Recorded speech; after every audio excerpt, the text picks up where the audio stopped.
Bonjour à vous, chers et choisis de Jésus. Le message d'aujourd'hui nous fait prendre conscience que Jésus ne nous choisit pas parce que nous sommes capables. Il nous choisit pour nous rendre capables.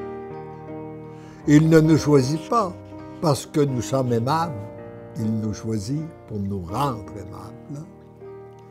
Voici la prière que je formulais ce matin du 17 mars 1999, soit quelques semaines avant l'apparition du premier volume. Seigneur Jésus, je ne sais comment vous remercier pour les témoignages de grande transformation des cœurs que vous m'avez permis d'entendre hier au soir. Ce que vous accomplissez dans les cœurs à partir des textes du livre « Pour le bonheur des miens, mais choisis Jésus » dépasse tout ce que j'aurais pu imaginer. Merci de me permettre d'être témoin de votre agir.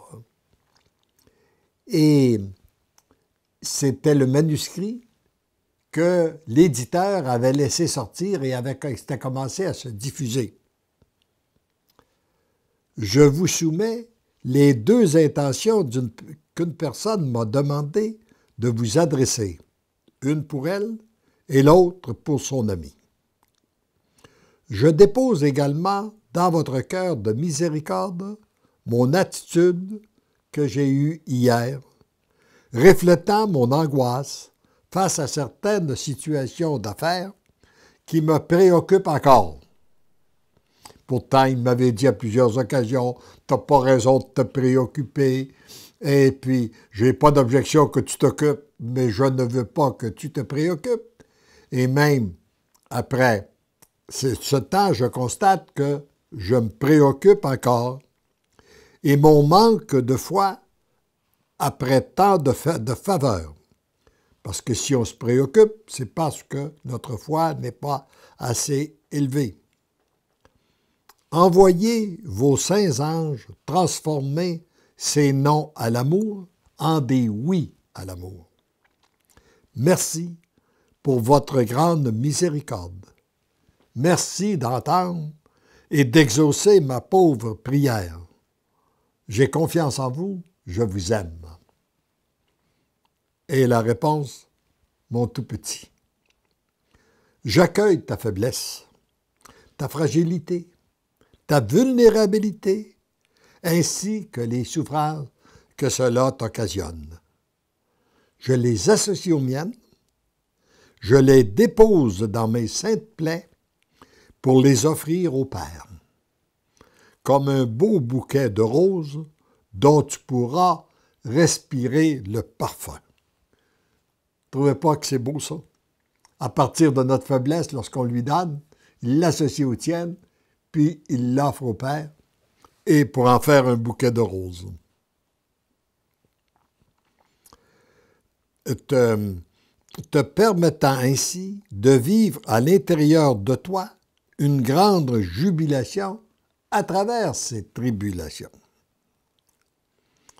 Je vous confirme que je les ai vécues, que je les vis de plus en plus, ces jubilations, et j'ai reçu une grande quantité de témoignages de gens qui vivent dans la jubilation à travers des grandes tribulations après avoir donné tout leur oui au Seigneur. La vraie et l'unique solution est que tu vives de plus en plus au-dedans de toi. Tu es un peu comme un petit poussin malade aux ailes brisées. Voilà ce qu'il me dit. Il est en sécurité dans le nid, au chaud, sous les ailes de sa mère, mais très vulnérable au dehors, lorsqu'il a à prendre sa place parmi les autres. Sous les ailes de sa mère, il refait ses forces, et très bientôt, il sera assez fort intérieurement pour vivre au dehors. Comme tu es à vivre la transformation de ton être pour devenir l'amour, ce nouvel être prend ses forces à l'intérieur de toi par de longs moments d'intimité avec moi.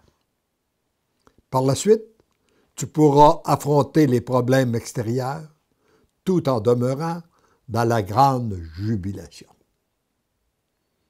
Vu l'importance de cet enseignement, je vous le répète, car il s'était donné pour moi, mais il s'applique sans aucun doute aussi à chacun de vous.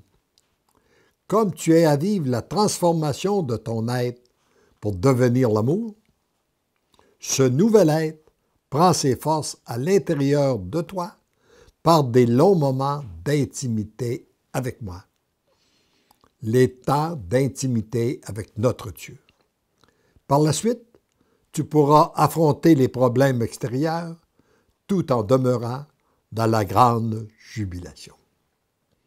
J'accueille aussi tes demandes pour les présenter au Père. Demeure en paix.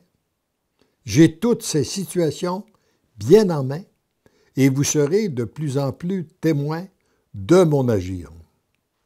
Lorsque vos désirs me sont présentés, j'en fais mon agir. Plus on devient des intimes avec lui, plus il prend nos désirs pour en faire son agir. En te laissant transformer par moi, tu peux naître de plus en plus dans le cœur de Dieu. Par conséquent, Dieu, de plus en plus, agit à travers toi après avoir agi en toi. Et ça rejoint la prière de Jésus. Père, qu'il soit un avec moi, comme tu es un avec moi. Nous savons que Jésus est tellement uni au Père que lorsqu'il parle, on ne sait pas si c'est lui ou si c'est le Père qui parle. Eh bien, c'est ce même esprit d'unité qu'il veut faire avec chacun de nous. C'est ce qui fait qu'il nous dit que par conséquent, Dieu de plus en plus agit à travers toi après avoir agi en toi. C'est ainsi que se bâtit une terre nouvelle, pleine d'amour, pour la gloire du Père, à partir des cœurs nouveaux, des cœurs remplis d'amour. Tendrement je vous aime, tendrement je t'aime.